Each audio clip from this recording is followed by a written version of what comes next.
La forêt. Depuis ses origines, l'homme tisse des liens étroits avec la forêt. Elle est pour lui le feu de bois qui éclaire, réchauffe et protège, le temple de ses premières croyances, la cachette où se réfugier et la mère nourricière. Durant des millénaires, il y a puisé des ressources irremplaçables. Pour lui, elle est devenue la charpente de sa maison, les madriers de sa grange, les ponts qui franchissent les rivières.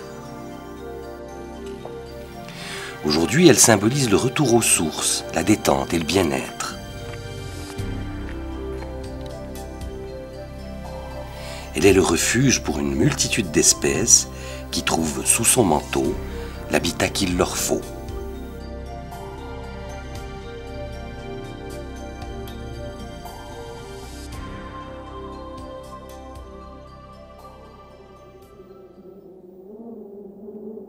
Elle est aussi ce monde d'ombre et de lumière où chaque forme se joue des rayons du soleil.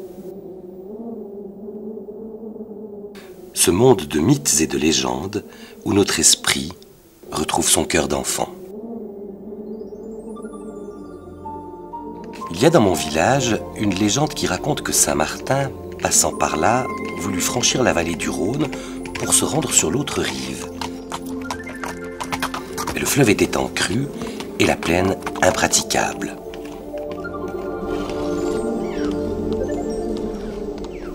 Sa route l'ayant mené au col du Lin, il lança son cheval à toute allure et d'un seul bond franchit la vallée du Rhône, se posant à Sorgnaud sur les Hauts-de-Fuilly.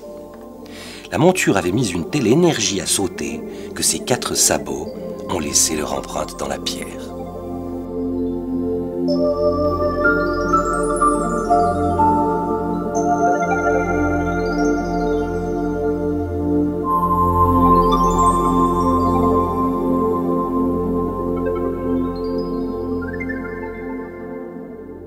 La légende ne dit pas si dans sa foulée, la monture déclencha une chute de pierre du portail de Fuilly ou si elle décrocha l'avalanche du Chavalard.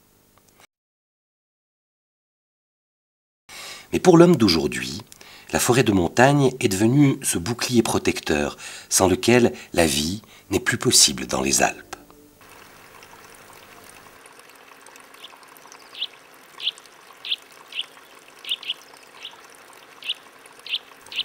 L'eau est indispensable à la vie. Lorsqu'il pleut sur la forêt, les couronnes des arbres interceptent les gouttes, brisent leur force et les laissent glisser jusqu'au sol.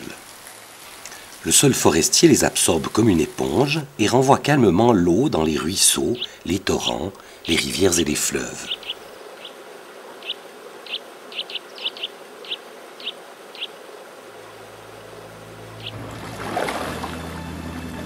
Mais lorsque les pluies sont abondantes et que la forêt ne peut plus remplir cette fonction, les cours d'eau se gonflent. Les sols détrempés se transforment en boue et glissent dans les torrents qui deviennent des furies.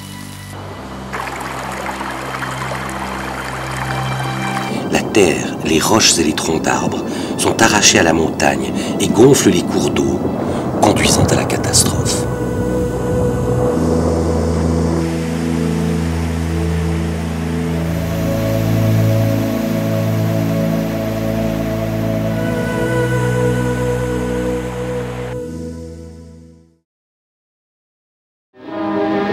Die Hochwasserkatastrophe im Wallis hat die Aluminiumfabrik von Borsier-Martigny besonders schwer mitgenommen. Die Transformer stehen 2 Meter unter Wasser, die Schmelzöfen sind geborsten.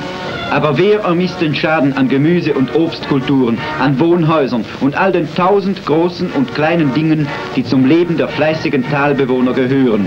Zum Glück hat die wild gewordene Rhone kein Menschenopfer gefordert. Viele von den Fluten Eingeschlossene konnten sich mit genauer Not retten, der Reichtum unter Wasser und Schlamm begraben liegt.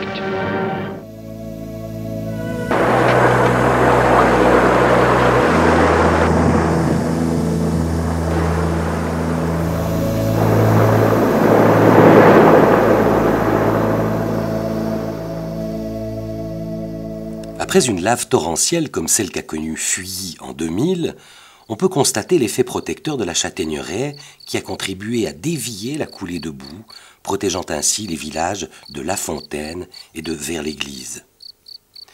Il faut maintenant réparer les dégâts et protéger la population contre un nouvel événement dramatique. Les digues et le bassin de rétention qui ont été aménagés remplissent ces objectifs.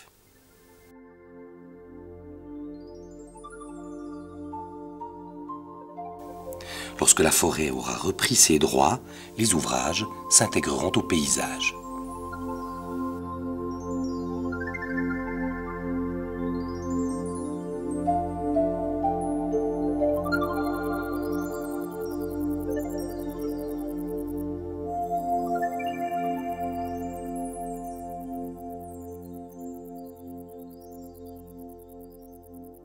Nous avons demandé à M. Pierre Parvé, ingénieur aux travaux publics du canton du Valais, de bien vouloir nous accompagner sur les lieux de ce drame et nous l'expliquer très brièvement. Tout le monde a eu l'occasion de constater qu'en novembre, on a eu des pluies torrentielles, des journées de neige et les terrains qui étaient à ce moment-là également très imbibés d'eau ont commencé à se mettre en mouvement dans la partie supérieure. Maintenant, les dégâts, M. Parvé. Donc, au village de Saxé, nous avons des bâtiments ensevelis et des vignes englouties. Et combien d'hectares alors? 50 à 60 000 mètres carrés, ce qui fait une perte en vignes, grosso modo, d'un demi-million. Et qu'est-ce que vous allez faire? On veut évidemment essayer de faire quelque chose dans la partie inférieure. On a également envisagé la construction d'une digue pour protéger le bâtiment d'école qui, lui, en somme, n'a presque pas souffert de cet éboulement.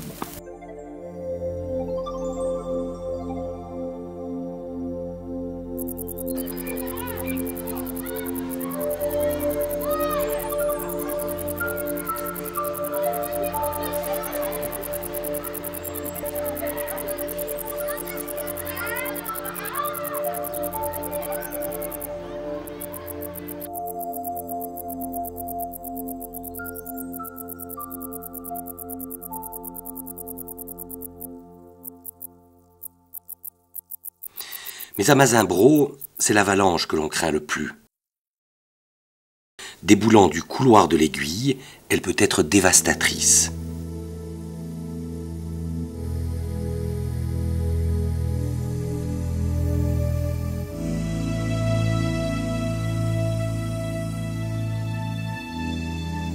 Là encore, une digue de protection dévie le danger et sécurise le village.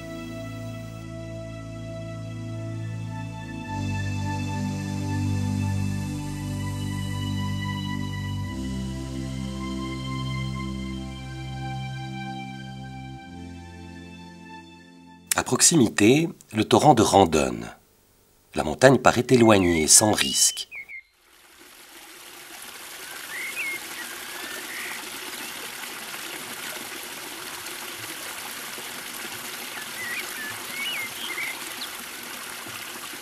Mais la présence à cet endroit des billons de bois que les forestiers ont débités en petits morceaux à l'amont afin d'éviter les embâcles ne trompe pas.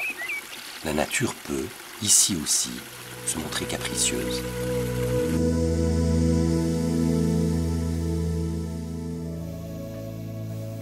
La digue, qui a été construite après la coulée de 1999, protège le téléphérique de Bedon.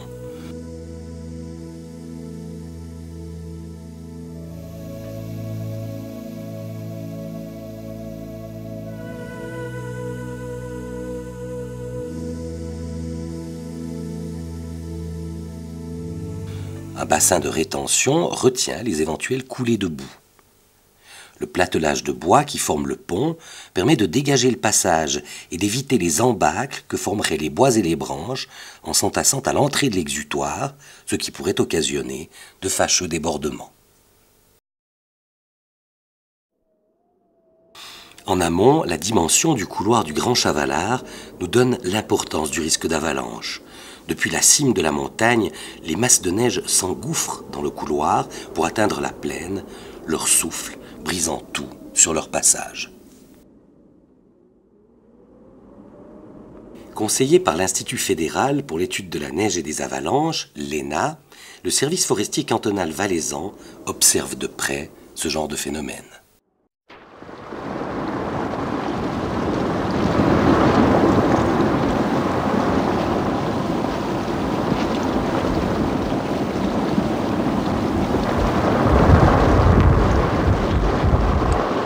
On étudie ces grandes avalanches, effectivement pour pouvoir mieux les comprendre, mieux les connaître, et ça nous permettra surtout d'affiner nos fameuses cartes de danger. Les cartes de danger, vous savez très bien qu'elles définissent des zones rouges, des zones bleues. Donc les zones rouges, on n'a pas le droit de construire, les zones bleues, on peut construire sous certaines conditions. Donc on fait ces cartes de zones de danger. Mais pour pouvoir les faire, il faut avoir des informations. Ces informations, c'est soit l'expérience, soit les marques dans le terrain, soit les modèles d'ordinateur que l'on est en train de développer. Mais ces modèles doivent être proches de la réalité. Pour qu'ils soient proches de la réalité, ils doivent être calés. Et pour les caler, on doit avoir des exemples d'avalanches concrètes.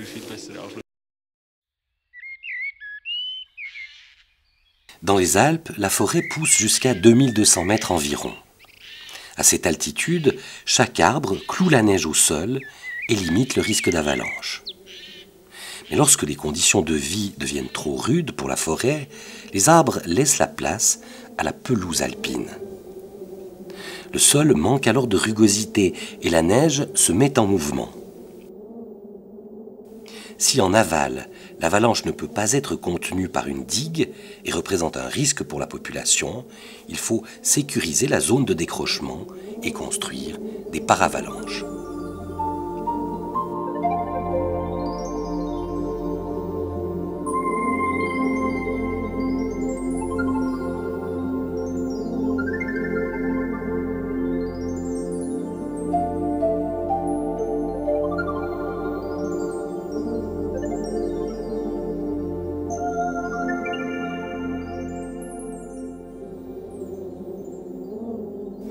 Les parois rocheuses représentent également un risque de danger non négligeable.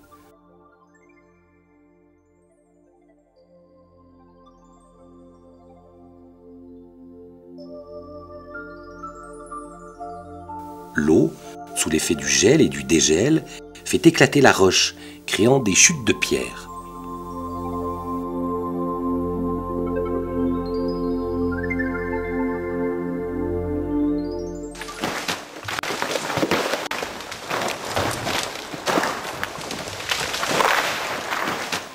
La forêt est alors le bouclier protecteur qui arrête l'éboulement. Mais là encore, lorsque la nature représente un trop grand danger, il faut trouver des solutions. On voit maintenant les limites de protection de la forêt.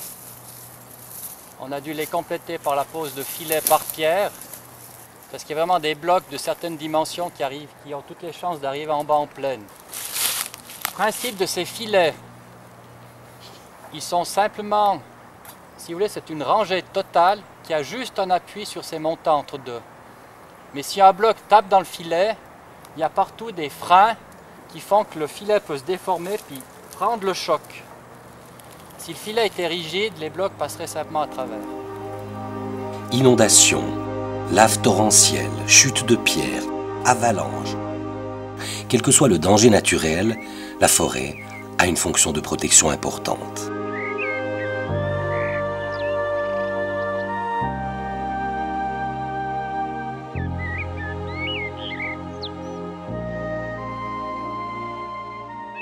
Pour qu'elle puisse remplir sa fonction le mieux possible, les forestiers intègrent le risque de danger naturel dans leur réflexion sylvicole. Un plan de base attribue à chaque surface forestière une fonction prioritaire. En rouge, les forêts à fonction de protection 1. Ce sont les forêts qui ont un effet protecteur important et direct pour les infrastructures humaines. En jaune, les forêts à fonction de protection 2. Ce sont les forêts qui remplissent un rôle protecteur secondaire, comme la rétention d'eau lors de fortes pluies. En vert, la châtaigneraie de Fuilly, en plus de son rôle protecteur apprécié, on lui a attribué une fonction sociale et écologique importante. L'objectif principal de la sylviculture est de garantir ses fonctions forestières. Les forestiers analysent la composition des forêts, leur structure, leur état sanitaire. En montagne, ils définissent le catalogue des mesures à prendre et leurs priorités, afin de garantir, à long terme, les fonctions de protection. Mais la forêt a des rôles multiples, et dans leur analyse, ils intègrent également la production de bois, matériaux écologiques, le rôle récréatif qu'elle représente pour la population, ou celui de protection d'espèces menacées, comme l'engoulevent, un oiseau rare qui a besoin de clairières, comme celle créée au Folataire.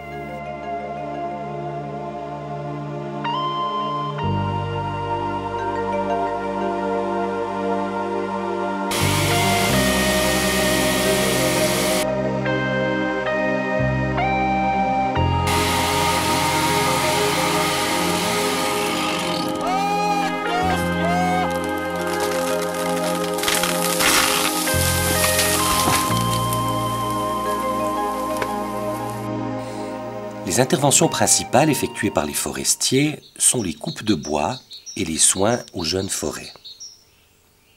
Elles permettent de garantir la régénération des forêts, de les structurer, d'assurer un mélange naturel des espèces d'arbres et d'améliorer ainsi la stabilité des zones boisées.